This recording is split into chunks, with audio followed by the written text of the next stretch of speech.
Good morning, students. In this video today we will discuss about pronouns, and this video also covers about the subject and predicate and different type of pronouns, and this is your chapter number 4th of your grammar book. So let's start.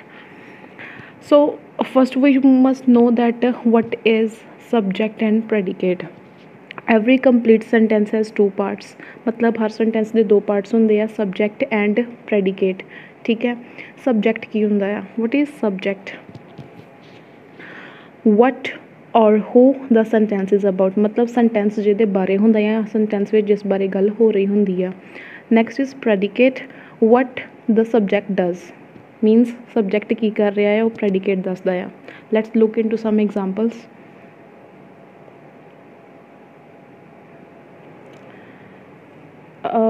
Subject who or what the sentence is about. ठीक है, sentence ਦੇ ਵਿੱਚ subject ਉਹੀ ਹੁੰਦਾ ਆ ਜਿਹਦੇ ਬਾਰੇ ਗੱਲ ਹੋ ਰਹੀ ਹੁੰਦੀ ਆ, and predicate ਉਹ ਹੁੰਦਾ ਆ ਉਹ ਜੋ ਇਹ ਦੱਸਦਾ ਹੈ ਕਿ subject ਕੀ ਕਰ ਰਿਹਾ ਆ. Nathan was eating a sandwich. ਹੁਣ ਨਥਨ ਜਿਹੜਾ ਆ ਜਿਹਦੇ ਬਾਰੇ ਗੱਲ ਹੋ ਰਹੀ ਆ, that is the subject, ਅਤੇ was eating a sandwich ਉਹਦੇ ਬਾਰੇ ਕੀ ਦੱਸਿਆ ਜਾ ਰਿਹਾ ਹੈ ਕਿ ਉਹ ਈਟ ਕਰ ਰਿਹਾ sandwich, and this is called predicate. ਠੀਕ ਹੈ. Sam loves playing football. ਹੁਣ ਇੱਥੇ ਸੈਮ ਦੇ ਬਾਰੇ ਗੱਲ ਹੋਈ ਆ, ਮਤਲਬ ਸੈਮ ਤੁਹਾਡਾ ਸਬਜੈਕਟ ਆ. ਲਵਸ ਪਲੇਇੰਗ ਫੁੱਟਬਾਲ, ਕਿਹਦੇ ਉੱਪਰ ਵਰਕ ਹੋ ਰਿਹਾ ਆ? ਫੁੱਟਬਾਲ ਦੇ ਉੱਪਰ. ਜਿਹਦੇ ਉੱਪਰ ਵਰਕ ਹੋ ਰਿਹਾ ਤਾਂ ਉਹ ਤੁਹਾਡਾ ਆਬਜੈਕਟ ਹੁੰਦਾ ਆ. ਠੀਕ ਹੈ, ਅਤੇ ਪ੍ਰੈਡੀਕੇਟ ਵਾਲੇ ਹਿੱਸੇ ਵਿੱਚ ਹੀ ਤੁਹਾਡਾ ਆਬਜੈਕਟ ਜਿਹੜਾ ਆ ਹਮੇਸ਼ਾ ਹੋਏਗਾ. ਠੀਕ ਹੈ, so that is the basic difference between subject and object. The dentist ਪੁਲਡ out ਆ ਟੁੱਥ. ਡੈਂਟਿਸਟ ਦੇ ਬਾਰੇ ਗੱਲ ਹੋ ਰਹੀ ਆ, ਸੋ ਉਹ ਤੁਹਾਡਾ ਸਬਜੈਕਟ ਹੈ. ਪੁਲਡ ਆਊਟ ਆ ਟੁੱਥ ਮੀਨਸ ਕਿ ਉਹਨੇ ਜਿਹੜਾ ਦੰਦ ਜਿਹੜਾ ਆ ਉਹਦਾ ਦੰਦ ਜਿਹੜਾ ਉਖਾੜ ਦਿੱਤਾ ਹੈ. ਠੀਕ ਹੈ, ਇਹ ਜਿਹੜਾ ਪ੍ਰੈਡੀਕੇਟ ਤੋਂ ਸਾਨੂੰ ਪਤਾ ਲੱਗ ਰਿਹਾ ਕਿ ਡੈਂਟਿਸਟ ਕੀ ਕਰ ਰਿਹਾ, ਐਂਡ ਟੁੱਥ ਜਿਹਦੇ ਉੱਪਰ ਵਰਕ ਹੋ ਰਿਹਾ ਉਹਨੂੰ ਉਹ ਆਪਾਂ ਕਹਿ ਸਕਦੇ ਹਾਂ ਆਬਜੈਕਟ. ਠੀਕ ਹੈ, ਸੋ in that way we can say that subject and object both are different. What is pronoun? ਹੁਣ pronoun ਕੀ ਹੈ ਉਹਦੇ ਬਾਰੇ ਆਪਾਂ ਜਾਣ ਲੈਂਦੇ ਹਾਂ. pronoun is the replacement of the noun in a sentence. ਮਤਲਬ ਕਿ ਇੱਕ ਨਾਮ ਜਿਹੜਾ ਹੁੰਦਾ ਆ, ਨਾਮ ਹੁੰਦਾ, ਉਹਨੂੰ ਰਿਪਲੇਸ ਹੀ ਕਰਦਾ ਆ pronoun, ਅਤੇ ਪੰਜਾਬੀ 'ਚ pronoun ਨੂੰ ਆਪਾਂ ਕਹਿ ਦਿੰਦੇ ਹਾਂ ਪੜਨਾਵ. ਠੀਕ ਹੈ, pronouns can do everything that nouns can do. ਮਤਲਬ ਪੜਨਾਵ ਉਹ ਸਭ ਕੁਛ ਕਰ ਸਕਦੇ ਜੋ ਨਾਉਨ ਕਰ ਸਕਦੇ ਆ. ਠੀਕ ਹੈ, ਹੁਣ ਵੱਖੋ ਵੱਖਰੇ ਤਰ੍ਹਾਂ ਦੇ pronouns ਹੋ ਸਕਦੇ ਆ, ਜਿਵੇਂ I, you, he, she, it, we, they, etc. ਠੀਕ ਹੈ, ਵਾਈ ਵੀ ਨੀਡ ਦੈਮ. ਹੁਣ ਪ੍ਰੋਨਾਊਨਸ ਜਿਹੜੇ ਹੁੰਦੇ ਉਹਨਾਂ ਦੀ ਜ਼ਰੂਰਤ ਸਾਨੂੰ ਕਿਉਂ ਪੈਂਦੀ ਆ? To avoid repeating nouns. ਕਿਸੇ ਦਾ ਨਾਮ ਬਾਰ ਬਾਰ ਲਈ ਜਾਣਾ, ਉਹ ਰੈਪੀਟੀਸ਼ਨ ਨੂੰ ਜਿਹੜਾ ਅਵੋਇਡ ਕਰਨ ਵਾਸਤੇ. Repeating nouns make sentence cumbersome and complex. ਮਤਲਬ ਜਦੋਂ ਆਪਾਂ ਕਿਸੇ ਦਾ ਨਾਮ ਬਾਰ ਲਵਾਂਗੇ ਤਾਂ ਉਹ ਇੱਕ ਸੈਂਟੈਂਸ ਨੂੰ ਕੰਪਲੈਕਸ ਬਣਾ ਦਿੰਦੇ ਆ. ਲੈਟਸ ਸੀ ਫਸਟ ਐਗਜ਼ਾਮਪਲ ਕਿ ਪ੍ਰੋਨਾਊਨਸ ਜਿਹੜੇ ਆ ਉਹਨਾਂ ਦੀ ਜ਼ਰੂਰਤ ਜਿਹੜੀ ਆ ਕਿਉਂ ਪੈਂਦੀ ਆ, ਜਦ ਕਿ ਨਾਊਨ ਵੀ ਉਹੀ ਕੰਮ ਕਰ ਰਹੇ ਹੁੰਦੇ ਆ. ਠੀਕ ਹੈ, ਯੂਜ਼ਿੰਗ ਨਾਊਨਸ ਓਨਲੀ. ਹੁਣ ਇਸ ਐਗਜ਼ਾਮਪਲ 'ਚ ਆਪਾਂ ਸਿਰਫ ਨਾਊਨ ਯੂਜ਼ ਕਰਾਂਗੇ. Raj bought the book because Raj wanted to read it. ਸਿਰਫ ਰਾਜ ਯੂਜ਼ ਤਾਂ ਮਤਲਬ ਨਾਊਨ ਯੂਜ਼ ਕੀਤਾ ਹੈ ਆਪਾਂ. ਠੀਕ ਹੈ, ਹੁਣ ਪ੍ਰੋਨਾਊਨ ਯੂਜ਼ ਕਰਦੇ, ਨਾਊਨ ਅਤੇ ਪ੍ਰੋਨਾਊਨ ਦੋਵੇਂ. Raj bought the book because he wanted to read it. Raj ਨੂੰ ਬੁੱਕ ਚਾਹੀਦੀ ਸੀ ਕਿਉਂਕਿ ਰਾਜ ਨੇ ਬੁੱਕ ਖਰੀਦੀ ਕਿਉਂਕਿ ਉਹ ਉਹਨੂੰ ਰੀਡ ਕਰਨਾ ਚਾਹੁੰਦਾ ਸੀ. ਠੀਕ ਹੈ, ਲੈਟਸ ਸੀ ਸੈਕਿੰਡ ਐਗਜ਼ਾਮਪਲ. ਹੁਣ ਅਗੇਨ ਆਪਾਂ ਇਕੱਲਾ ਨਾਊਨ ਹੀ ਯੂਜ਼ ਕਰਾਂਗੇ ਸੈਂਟੈਂਸ ਦੇ ਵਿੱਚ. The dog was barking because the dog was hungry. Means ਜਿਹੜਾ ਕੁੱਤਾ ਆ ਉਹ ਭੌਂਕ ਰਿਹਾ ਆ ਕਿਉਂਕਿ ਕੁੱਤਾ ਹੰਗਰੀ ਆ. ਮੈਂ ਬਾਰ ਕੁੱਤਾ ਦੋ ਵਾਰੀ ਰਿਪੀਟ ਕੀਤਾ. ਹੁਣ ਅਗਰ ਮੈਂ ਪੜਨਾਂਵ ਯੂਜ਼ ਕਰਾਂਗੀ pronoun, the dog was barking because it was hungry. We use it instead of dog. Let's see the last example. In the first sentence we are using just only nouns. Prakshi was crying, so Prakshi's father gave Prakshi a bicycle. Here we repeat Prakshi 3 times.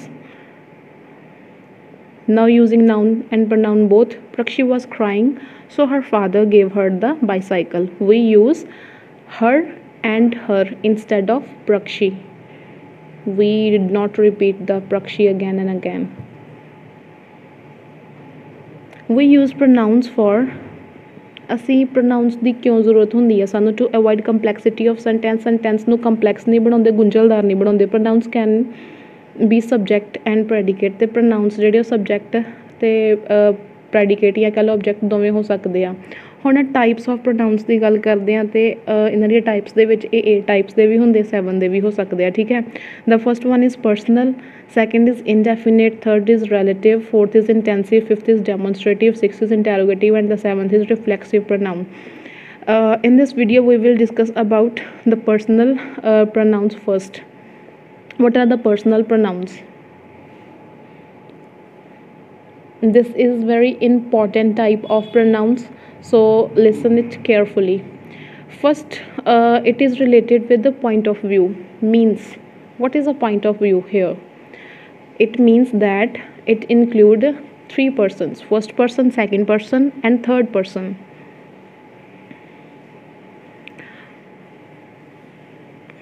So as you can see in the picture, here is the first person is Ram, second person is Shyam, and the third person is Richa, ठीक है।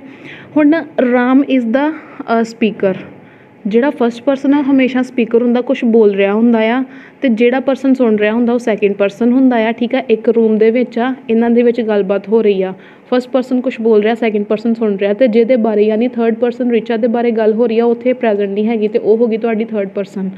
ਇਹਨੂੰ ਆਪਾਂ ਪੰਜਾਬੀ ਦੇ ਵਿੱਚ ਆਪਾਂ ਇਸ ਤਰ੍ਹਾਂ ਸਮਝ ਸਕਦੇ ਹਾਂ, ਫਸਟ ਪਰਸਨ ਹੁੰਦਾ ਉੱਤਮ ਪੁਰਖ, ਸੈਕਿੰਡ ਪਰਸਨ ਹੁੰਦਾ ਮੱਧਮ ਪੁਰਖ, ਐਂਡ ਥਰਡ ਪਰਸਨ ਹੁੰਦਾ ਆ ਅੰਨਿਆ ਪੁਰਖ। ਫਸਟ ਪਰਸਨ ਨੂੰ ਯੂਜ਼ ਕਰਾਂਗੇ ਆਪਾਂ ਆਈ ਦੀ ਤਰ੍ਹਾਂ, ਯੂ ਸੈਕਿੰਡ ਪਰਸਨ ਦੇ ਲਈ ਹੁੰਦਾ ਯੂ, ਐਂਡ ਥਰਡ ਪਰਸਨ ਦੇ ਲਈ ਹੁੰਦਾ ਆ ਸ਼ੀ, ਹੀ ਜਾਂ ਇਟ ਜਾਂ ਫਿਰ ਦੇ, ਠੀਕ ਹੈ। ਇਸ ਤਰੀਕੇ ਨਾਲ ਨੈਕਸਟ 2 ਫੋਰਮਸ ਹੁੰਦੀਆਂ ਆ ਪਰਸਨਲ ਪ੍ਰੋਨਾਊਨ ਦੇ ਵਿੱਚ, that is singular and plural. ਮਤਲਬ ਨੰਬਰਸ ਦੇ ਆਧਾਰ ਉੱਪਰ, ਸੰਖਿਆ ਦੇ ਆਧਾਰ 'ਤੇ ਆਪਾਂ ਇਹਨੂੰ 2 ਟਾਈਪਸ ਵਿੱਚ ਡਿਵਾਈਡ ਕਰਦੇ ਹਾਂ। ਇੱਕ ਹੁੰਦਾ ਆ ਇੱਕ ਵਚਨ, ਦੂਸਰਾ ਹੁੰਦਾ ਬਹੁਵਚਨ, ਸਿੰਗੂਲਰ ਐਂਡ ਪਲੂਰਲ। ਸਿੰਗੂਲਰ 'ਚ ਇੱਕ ਜਾਣੇ ਦੀ ਗੱਲ ਹੁੰਦੀ ਐਂਡ ਪਲੂਰਲ 'ਚ ਜ਼ਿਆਦਾ ਜਾਣਿਆਂ ਦੀ। ਬੇਸਡ ਔਨ ਟਾਈਪਸ, ਹੁਣ ਉਹਨਾਂ ਦੀਆਂ ਟਾਈਪਸ ਦੇ ਉੱਪਰ ਬੇਸਡ ਅਗਰ ਆਪਾਂ ਗੱਲ ਕਰੀਏ ਪਰਸਨਲ ਪ੍ਰੋਨਾਊਨਸ ਦੀ, ਤਾਂ 3 ਕੇਸ ਬਣਦੇ ਆ: subjective, possessive and objective. Subjective ਮਤਲਬ ਜਿਨ੍ਹਾਂ ਦੇ ਵਿੱਚ ਸਬਜੈਕਟਸ ਦੀ ਗੱਲ ਹੁੰਦੀ, ਜਿਨ੍ਹਾਂ 'ਚ ਸਬਜੈਕਟਸ ਦਾ ਯੂਜ਼ ਹੁੰਦਾ, ਜਿਵੇਂ ਆਈ, ਵੀ, ਹੀ, ਸ਼ੀ, ਹੂ, ਦੇ, ਇਟ, ਹੋਰ ਵੀ ਕਈ ਤਰ੍ਹਾਂ ਦੇ ਹੋ ਸਕਦੇ ਆ, ਠੀਕ ਹੈ। Next is the possessive, use to show ownership ਔਰ ਪੋਜੈਸ਼ਨ। ਮਤਲਬ ਇਹਦੇ ਵਿੱਚ ਮਾਲਕੀਅਤ ਦੱਸੀ ਜਾਂਦੀ ਕਿ ਕਿਹੜੀ ਚੀਜ਼ ਕਿਸ ਦੀ ਆ, ਜਿਵੇਂ ਆਈ ਤੋਂ ਬਣ ਗਿਆ ਮਾਏ, ਮਾਈਨ, ਅਵਰ, ਅਵਰਸ, ਠੀਕ ਹੈ। ਉਸੇ ਤਰ੍ਹਾਂ ਹੀ ਤੋਂ ਹਿਜ਼, ਹਰ, ਸ਼ੀ ਤੋਂ ਹਰ, ਹਰਸ, ਅਤੇ ਇਸ ਤੋਂ ਬਾਅਦ ਵਿੱਚ ਦੇ ਦਾ ਬਣਦਾ ਦੇਅਰ, ਦੇਅਰਸ, ਠੀਕ ਹੈ। ਹੂ ਦਾ ਹੂਜ਼ ਬਣ ਜਾਂਦਾ। ਓਬਜੈਕਟਿਵ ਕੇਸ ਉਹ ਹੁੰਦਾ ਆ ਜਿਹਦੇ ਵਿੱਚ ਓਬਜੈਕਟਸ ਦੀ ਗੱਲ ਹੁੰਦੀ ਆ ਜਾਂ ਓਬਜੈਕਟਸ ਦਾ ਯੂਜ਼ ਕੀਤਾ ਜਾਂਦਾ ਆ, ਮੀ, ਅਸ, ਹਿਮ, ਹਰ, ਹਿਮ, ਦੈਮ, ਹੋਮ, ਠੀਕ ਹੈ। ਯਾਨੀ ਆਏ ਦਾ ਮੀ ਬਣ ਜਾਂਦਾ। ਇਸ ਤਰੀਕੇ ਨਾਲ ਦੂਸਰੇ ਵੀ ਜਿਹੜੇ ਆ ਉਹ ਟਰਾਂਸਫਾਰਮ ਹੋ ਜਾਂਦੇ ਆ, ਠੀਕ ਹੈ। ਸਬਜੈਕਟ ਦੀ ਜਗ੍ਹਾ ਵੱਖਰਾ ਲਿਖਿਆ ਜਾਊਗਾ, ਓਬਜੈਕਟ ਦੀ ਜਗ੍ਹਾ ਵੱਖਰਾ ਲਿਖਿਆ ਜਾਊਗਾ। ਹੁਣ ਪਰਸਨਲ ਪ੍ਰੋਨਾਊਨਸ ਦੀਆਂ 3 ਟਾਈਪਸ ਦੇ ਪਰਸਨ ਹੁੰਦੇ ਆ, ਆਪਾਂ ਪਹਿਲਾਂ ਡਿਸਕਸ ਕਰ ਚੁੱਕੇ, ਫਸਟ ਪਰਸਨ, ਸੈਕਿੰਡ ਪਰਸਨ ਅਤੇ third person. 2 type of forms ਜਿਹੜੀਆਂ ਹੁੰਦੀਆਂ ਆ ਉਹ ਇੱਕ ਵਚਨ ਹੋ ਸਕਦੇ ਆ, ਬਹੁਵਚਨ ਹੋ ਸਕਦੇ ਆ। 3 ਟਾਈਪਸ ਹੁੰਦੀਆਂ, ਕੇਸ 3 ਹੁੰਦੇ ਆ: ਸਬਜੈਕਟਿਵ, ਪੋਜੈਸਿਵ ਐਂਡ ਓਬਜੈਕਟਿਵ। ਅਗਰ ਪ੍ਰੋਨਾਊਨਸ ਸਬਜੈਕਟ ਵਾਲੀ ਜਗ੍ਹਾ 'ਤੇ ਆ ਰਿਹਾ ਤਾਂ ਸਬਜੈਕਟਿਵ, ਠੀਕ ਹੈ। ਓਬਜੈਕਟ ਵਾਲੀ ਜਗ੍ਹਾ 'ਤੇ ਆ ਰਿਹਾ ਤਾਂ ਓਬਜੈਕਟਿਵ। ਹੁਣ ਨਾ ਫਸਟ ਪਰਸਨ ਨੂੰ ਆਪਾਂ ਦੇਖ ਲੈਂਦੇ ਕਿ ਫਸਟ ਪਰਸਨ ਕੀ ਹੁੰਦਾ ਹੈ ਡਿਟੇਲ 'ਚ। Represents the person who is speaking, means ਜਿਹੜਾ ਪਰਸਨ ਬੋਲ ਰਿਹਾ ਹੁੰਦਾ, ਸਪੀਕਰ ਹੁੰਦਾ ਆ, ਉਹਨੂੰ ਆਪਾਂ ਕਹਿੰਦੇ ਹਾਂ ਕਿ ਉਹ ਜਿਹੜਾ ਆ ਫਸਟ ਪਰਸਨ ਆ, ਠੀਕ ਹੈ। ਇਹ ਜਿਹੜਾ ਹੁੰਦਾ ਆ ਇਹਦੇ ਵਿੱਚ ਆਈ ਅਤੇ ਵੀ ਆ ਜਾਂਦੇ ਆ, ਠੀਕ ਹੈ। ਹੁਣ ਇਹਦੇ ਵਿੱਚ 2 ਟਾਈਪਸ ਹੁੰਦੀਆਂ, ਸਿੰਗੂਲਰ ਅਤੇ ਪਲੂਰਲ, ਅਤੇ 3 ਕੇਸ ਜਿਹੜੇ ਆ, 3 ਕੇਸ ਦੇ ਵਿੱਚ ਆਪਾਂ ਸਿੰਗੂਲਰ ਪਲੂਰਲ ਨੂੰ ਡਿਵਾਈਡ ਕਰਾਂਗੇ, ਠੀਕ ਹੈ। ਹੁਣ ਇਹਦਾ ਇੱਕ ਚਾਰਟ ਬਣ ਜਾਣਾ। ਸਿੰਗੂਲਰ ਦੇ ਲਈ ਆਪਾਂ ਇੱਕੋ ਵਰਡ ਯੂਜ਼ ਕਰਦੇ ਆ ਫਸਟ ਪਰਸਨ 'ਚ ਆਈ, ਯਾਨੀ ਮੈਂ, ਅਤੇ ਜ਼ਿਆਦਾ ਜਾਣਿਆਂ ਲਈ ਵੀ ਮਤਲਬ ਅਸੀਂ, ਠੀਕ ਹੈ। ਪੋਜੈਸ਼ਨ ਮਤਲਬ ਜਿੱਦਾਂ ਕਹਿ ਦਈਏ ਕਿ ਆਹ ਚੀਜ਼ ਮੇਰੀ ਆ, ਤੇਰੀ ਆ, ਠੀਕ ਹੈ। ਪੋਜੈਸ਼ਨ 'ਚ ਆਪਾਂ ਮਾਏ ਅਤੇ ਮਾਈਨ ਦਾ ਮਤਲਬ ਮੇਰਾ, ਅਵਰ ਅਤੇ ਅਵਰਸ ਦਾ ਮਤਲਬ ਸਾਡਾ, ਠੀਕ ਹੈ। ਓਬਜੈਕਟਿਵ ਦਾ ਮਤਲਬ ਮੀ ਦਾ ਮਤਲਬ ਹੁੰਦਾ ਮੈਂ, ਠੀਕ ਹੈ, ਐਂਡ ਅਸ ਦਾ ਮਤਲਬ ਹੁੰਦਾ ਅਸੀਂ। ਫਰਕ ਸਿਰਫ ਇੰਨਾ ਆ ਕਿ ਜਦੋਂ ਇਹ ਸਬਜੈਕਟ ਅਤੇ ਓਬਜੈਕਟ ਵਾਲੀ ਜਗ੍ਹਾ 'ਤੇ ਚੇਂਜ ਹੁੰਦੇ ਉੱਥੇ ਇਹਨਾਂ ਦਾ ਡਿਫਰੈਂਸ ਆ ਜਾਂਦਾ, ਬਾਕੀ ਮੀਨਿੰਗ ਸੇਮ ਰਹਿੰਦਾ ਆ।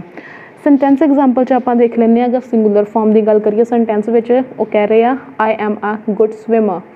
ਅਗਰ ਇਹਨੂੰ ਪਲੂਰਲ ਫਾਰਮ 'ਚ ਲਿਖਣਾ ਆ ਦੈਨ ਆਈ ਸਿਰਫ ਚੇਂਜ ਹੋ ਜਾਣਾ ਆ, ਆਈ ਤੋਂ ਬਣ ਜਾਣਾ ਵੀ, ਐਮ ਦੀ ਹੈਲਪਿੰਗ ਵਰਬ ਆਰ 'ਚ ਚੇਂਜ ਹੋ ਜਾਣੀ, ਠੀਕ ਹੈ।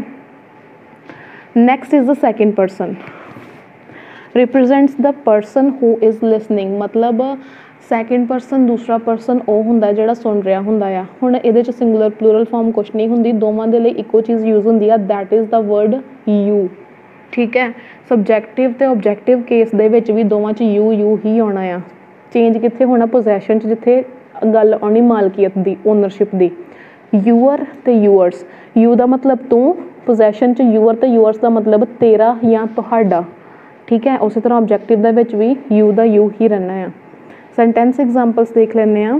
ਸਿੰਗੂਲਰ ਫਾਰਮ ਦੇ ਵਿੱਚ ਯੂ ਲਾਈਕ ਕੁਕਿੰਗ, ਮਤਲਬ ਤੁਹਾਨੂੰ ਕੁਕਿੰਗ ਪਸੰਦ ਹੈ, ਇੱਕ ਪਰਸਨ ਦੀ ਗੱਲ ਹੋ ਰਹੀ ਹੈ, ਠੀਕ ਹੈ। ਅਤੇ ਪਲੂਰਲ ਫਾਰਮ 'ਚ ਆਪਾਂ ਇੱਕ ਆਲ ਵਰਡ ਯੂਜ਼ ਕਰ ਲੈਂਦੇ ਹਾਂ, you are all great cook, ਮਤਲਬ ਤੁਸੀਂ ਸਾਰੇ ਗ੍ਰੇਟ ਕੁੱਕ ਹੋ। ਕੁੱਕ ਮਤਲਬ ਜਿਹੜੇ ਸ਼ੈਫ ਹੁੰਦੇ ਆ, ਠੀਕ ਹੈ। ਇਸ ਤਰੀਕੇ ਦੇ ਨਾਲ ਯੂ ਜਿਹੜਾ ਇੱਕ ਪਰਸਨ ਨੂੰ ਵੀ ਡਿਪਿਕਟ ਕਰਦਾ ਹੈ ਅਤੇ ਜ਼ਿਆਦਿਆਂ ਨੂੰ ਵੀ। Next is the third person, it represents the person or the thing other than the first or second person, ਪਹਿਲੇ ਅਤੇ ਦੂਸਰੇ ਪਰਸਨ ਨੂੰ ਛੱਡ ਕੇ ਜਿਹੜਾ ਤੀਸਰਾ ਪਰਸਨ ਹੁੰਦਾ ਆ, ਠੀਕ ਹੈ, ਯਾਨੀ ਅਨਯ ਪੁਰਖ। ਇਹਦੇ ਵਿੱਚ ਵੀ ਸਿੰਗੂਲਰ ਪਲੂਰਲ ਟਾਈਪਸ ਹੁੰਦੀਆਂ ਆ ਅਤੇ 3 ਕੇਸ ਬਣਦੇ ਆ, ਸਬਜੈਕਟਿਵ, ਪੋਜੈਸਿਵ ਅਤੇ ਓਬਜੈਕਟਿਵ। ਸਬਜੈਕਟਿਵ ਮਤਲਬ ਸਬਜੈਕਟ ਵਾਲੀ ਜਗ੍ਹਾ 'ਤੇ ਜਿਹੜੇ ਆਉਂਦੇ ਆ ਵਰਡਸ ਹੀ, ਸ਼ੀ ਅਤੇ ਇਟ, ਤਿੰਨਾਂ ਦਾ ਮਤਲਬ ਹੁੰਦਾ ਵਾ, ਹੀ ਸ਼ੀ ਦਾ ਮਤਲਬ ਉਹ, ਇਟ ਦਾ ਮਤਲਬ ਇਹ, ਦੇ ਦਾ ਮਤਲਬ ਉਹੋ ਹੀ ਹੁੰਦਾ ਆ ਪਰ ਜ਼ਿਆਦਾ ਜਾਣੇ। ਪੋਜੈਸ਼ਨ 'ਚ ਹਿਜ਼, ਹਰ, ਹਰਸ, ਹਿਜ਼ ਮਤਲਬ ਲੜਕੇ ਦੀ ਗੱਲ, ਉਸਦਾ, ਹਰ ਦਾ ਮਤਲਬ ਉਸਦਾ ਅਤੇ ਹਰਸ ਦਾ ਮਤਲਬ ਵੀ ਉਹੀ ਹੁੰਦਾ ਆ, ਉਸਦਾ। ਦੇਅਰ, ਦੇਅਰਸ ਦਾ ਮਤਲਬ ਉਹਨਾਂ ਦਾ, ਠੀਕ ਹੈ, ਜਦੋਂ ਜ਼ਿਆਦਾ ਜਾਣੇ ਹੋਣ। ਓਬਜੈਕਟਿਵ ਕੇਸ ਦੇ ਵਿੱਚ ਹੀ ਦਾ ਹਿਮ, ਸ਼ੀ ਦਾ ਹਰ ਐਂਡ ਇਟ ਦਾ ਇਟ ਰਹਿੰਦਾ ਆ ਅਤੇ ਦੇ ਦਾ them. Next let's look into some examples. Singular form ਦੇ ਵਿੱਚ ਕੀ ਹੁੰਦਾ ਆ, ਹੀ ਰੀਡਸ ਨਿਊਜ਼ਪੇਪਰ ਰੈਗੂਲਰਲੀ, ਮਤਲਬ ਉਹ ਰੋਜ਼ ਨਿਊਜ਼ਪੇਪਰ ਪੜ੍ਹਦਾ ਆ, ਠੀਕ ਹੈ। ਹੀ ਨੇ ਚੇਂਜ ਹੋ ਜਾਣਾ, ਹੀ ਦੀ ਜਦੋਂ ਇੱਕ ਪਰਸਨ ਦੀ ਉਹ ਦੀ ਗੱਲ ਕਰਨੀ ਨੂੰ ਜਦੋਂ ਆਪਾਂ ਮਲਟੀਪਲ 'ਚ ਲੈ ਜਾਂਗੇ ਯਾਨੀ ਪਲੂਰਲ ਫਾਰਮ 'ਚ ਲੈ ਜਾਂਗੇ ਤਾਂ ਦੇ ਬਣ ਜਾਣਾ, ਦੇ ਰੀਡ ਨਿਊਜ਼ਪੇਪਰ ਰੈਗੂਲਰਲੀ, ਠੀਕ ਹੈ। ਇਸ ਤਰੀਕੇ ਦੇ ਨਾਲ ਲੈਟਸ ਰਿਵਾਈਜ਼ ਦ ਚਾਰਟ ਵਿਚ ਵੀ ਕਵਰਡ। ਹੁਣ ਪਰਸਨਲ ਪ੍ਰੋਨਾਊਨ ਜਿਹੜਾ ਆ ਤੁਹਾਨੂੰ ਮੈਂ ਪਹਿਲਾਂ ਵੀ ਦੱਸਿਆ ਕਿ ਸਭ ਤੋਂ ਇੰਪੋਰਟੈਂਟ ਪ੍ਰੋਨਾਊਨ ਹੁੰਦਾ ਆ, ਠੀਕ ਹੈ। ਫਸਟ ਪਰਸਨ ਅਗਰ ਸਿੰਗੂਲਰ ਦੀ ਗੱਲ ਕਰੀਏ ਤਾਂ ਉਹਦੇ ਵਿੱਚ ਆਏ, ਮੀ, ਮਾਏ, ਮਾਈਨ, ਇਹ ਸਾਰੇ ਜਿਹੜੇ ਕੇਸ ਸੀ ਨਾ, ਸਬਜੈਕਟਿਵ, ਪੋਜੈਸਿਵ ਅਤੇ ਓਬਜੈਕਟਿਵ ਇਕੱਠੇ ਕਰਤੇ ਉਹਨਾਂ ਨੇ। ਫਸਟ ਪਰਸਨ 'ਚ ਆਏ, ਮੀ, ਮਾਏ, ਮਾਈਨ, ਠੀਕ ਹੈ। ਪਲੂਰਲ 'ਚ ਵੀ, ਅਸ, ਅਵਰ, ਅਵਰਸ। ਸੈਕਿੰਡ ਪਰਸਨ 'ਚ ਯੂ, ਯੋਰ, ਯੋਰਸ। ਪਲੂਰਲ 'ਚ ਯੂ, ਯੋਰ, ਯੋਰਸ ਸੇਮ ਹੋ ਜਾਂਦਾ ਆ, ਠੀਕ ਹੈ। ਸਿੰਗੂਲਰ ਪਲੂਰਲ 'ਚ ਕੋਈ ਫਰਕ ਨਹੀਂ ਹੁੰਦਾ ਸੈਕਿੰਡ ਪਰਸਨ 'ਚ। ਥਰਡ ਦੇ ਵਿੱਚ he, she, it, him, her, his, her, hers, its and plural 'ਚ ਦੇ, ਦੈਮ, ਦੇਅਰ ਐਂਡ ਦੇਅਰਸ, ਠੀਕ ਹੈ। ਇਹਨੂੰ ਚੰਗੀ ਤਰ੍ਹਾਂ ਲਰਨ ਕਰ ਲੈਣਾ। ਨੈਕਸਟ ਕੈਟੇਗਰੀ ਹੈਗੀ ਆ ਇਨਡੈਫੀਨੇਟ ਪ੍ਰੋਨਾਊਨਸ ਦੀ। What are indefinite ਪ੍ਰੋਨਾਊਨਸ?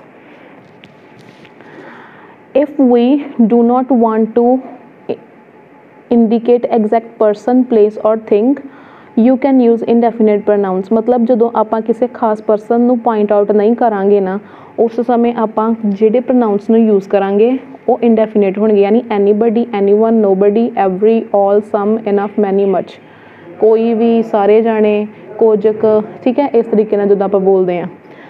Sentence examples ਦੇਖ ਸਕਦੇ ਹਾਂ ਆਪਾਂ। somebody ate my sandwich, somebody ate my sandwich। somebody ਮਤਲਬ ਕੋਈ ਜਾਣਾ, ਪੱਕਾ ਨਹੀਂ ਪਤਾ ਹੁਣ ਕੌਣ ਆ, ਮਤਲਬ ਆਪਾਂ ਕੁਝ ਵੀ ਕਹਿ ਸਕਦੇ, ਕੋਈ ਵੀ ਹੋ ਸਕਦਾ ਹੈ। somebody ate my sandwich ਯਾਨੀ somebody ਤੁਹਾਡਾ ਇੱਥੇ ਇਨਡੈਫੀਨੇਟ ਹੋ ਗਿਆ, ਜਿਹਦੇ ਬਾਰੇ ਪੂਰਾ ਪਤਾ ਨਹੀਂ ਆ। everyone says she is beautiful, ਸਾਰੇ ਕਹਿ ਰਹੇ ਆ ਕਿ ਉਹ ਸੋਹਣੀ ਆ, ਸਾਰਿਆਂ ਦੇ ਵਿੱਚ ਪਤਾ ਨਹੀਂ ਕਿੰਨੇ ਕੁ ਜਾਣੇ ਆ, ਠੀਕ ਹੈ। does anyone knows what's happening here? ਕੋਈ ਜਾਣਦਾ ਹੈ ਕਿ ਇੱਥੇ ਕੀ ਹੋ ਰਿਹਾ ਆ, ਕੋਈ ਜਾਣਦਾ ਆ, ਮਤਲਬ ਸਾਨੂੰ ਆਪਾਂ ਕਿਸੇ ਇੱਕ ਖਾਸ ਪਰਸਨ ਨੂੰ ਨਹੀਂ ਆਪਾਂ ਪੁਆਇੰਟ ਆਊਟ ਕਰ ਰਹੇ, ਠੀਕ ਹੈ। ਸੋ ਇਹਨਾਂ ਚੀਜ਼ਾਂ ਦੇ ਵਿੱਚ ਜਿੱਥੇ ਆਪਾਂ ਖਾਸ ਚੀਜ਼ ਦੀ ਜਾਂ ਖਾਸ ਪਰਸਨ ਦੀ ਗੱਲ ਨਹੀਂ ਕਰ ਰਹੇ ਹੁੰਦੇ, ਉੱਥੇ ਆਪਾਂ ਕਹਿ ਸਕਦੇ ਹਾਂ ਕਿ ਉਹ ਵਰਡਸ ਜਿਹੜੇ ਆ ਉਹ ਚੀਜ਼ਾਂ ਜਿਹੜੀਆਂ ਹੁੰਦੀਆਂ ਉਹ ਇਨਡੈਫੀਨੇਟ ਪ੍ਰੋਨਾਊਨਸ ਬਣ ਜਾਂਦੀਆਂ। Next are the relative pronouns. Relative pronouns ਕੀ ਹੁੰਦੇ ਆ? Used for nouns which are mentioned previously. Sentence ਦੇ ਵਿੱਚ ਆਲਰੇਡੀ ਜਿਹੜੇ ਨਾਊਨਸ ਜਿਹੜੇ ਆਲਰੇਡੀ ਮੈਂਸ਼ਨ ਕੀਤੇ ਹੁੰਦੇ ਉਹਨਾਂ ਦੇ ਲਈ ਕੁਝ ਪ੍ਰੋਨਾਊਨਸ ਜਿਹੜੇ ਯੂਜ਼ ਹੁੰਦੇ ਆ। ਇਹਨਾਂ ਦਾ ਕੰਮ ਕੀ ਹੁੰਦਾ ਆ? ਦੋ ਸੈਂਟੈਂਸਿਸ ਨੂੰ ਆਪਸ 'ਚ ਜੋੜਨਾ। Can be use to join two sentences, right. Examples ਹੈਗੀਆਂ ਹੂ, ਹੁਮ, ਵਿਚ, ਹੁਮਸੋਐਵਰ, ਠੀਕ ਹੈ। ਇਸ ਤਰੀਕੇ ਨਾਲ ਕਾਫੀ ਹੁੰਦੇ ਆ। ਸੈਂਟੈਂਸ ਐਗਜ਼ਾਮਪਲਸ ਦੇਖ ਲਈਏ। ਦ cyclist who won the race trained hard. cyclist noun पहला ही मैंशन किया गया वा तो उन्होंने ही रैफर कर रहा वर्ड who, ठीक है। कहते साइकलिस्ट जिहड़ा रेस जित्तिया उसकी ट्रेनिंग काफ़ी हार्ड सी। The police needed detail that could help to identify the robber. कहते पुलिस डिटेल्स मंग रही है, हुण डिटेल्स जिहड़ी आ उन्होंने रैफर कर रहा वर्ड दैट। डिटेल एक थिंग आ, चीज़ कह सकते हैं, है ना, तो दैट उत्थे इस करके लगाया। This is the place where we met, place नूं रैफर कर रहा वर्ड वेयर, ठीक है। तो उस हिसाब नाल वेयर दैट एंड हू जिहड़े आ तुहाडे रिलेटिव प्रोनाउंस बन जाते हैं, ठीक है। ऑलरेडी जिहड़ी चीज़ पहला नाउन मैंशन किया हुंदा सिर्फ उन्होंने ही रैफर करता है तो काम इन्हां दा दो सेंटेंसिस नूं जोड़ना हुंदा है। Next is the intensive pronouns. Intensive pronouns की हुंदे आ? एम्फेसाइज आ नाउन और प्रोनाउन। ये जिहड़ा आ नाउन ते प्रोनाउन जिहड़ा हुंदा सेंटेंस उहदे उपर उन्होंने हाईलाइट ज़्यादा करते हैं, ठीक है। They provide more importance to the sentence, तो सेंटेंस नूं ज़्यादा इंपॉर्टेंस दिंदे आ। हिमसैल्फ, हरसैल्फ, योरसैल्फ, दैमसैल्फ, अवरसैल्फ जिहड़े इन्हां दियां एग्जाम्पल्स आ। Let's see some sentence examples. He himself is responsible for the situation. He noun sorry pronoun है, ठीक है। इनू एम्फेसाइज कर रहा है, इनू एम्फेसाइज करदा वर्ड किहड़ा हिमसैल्फ।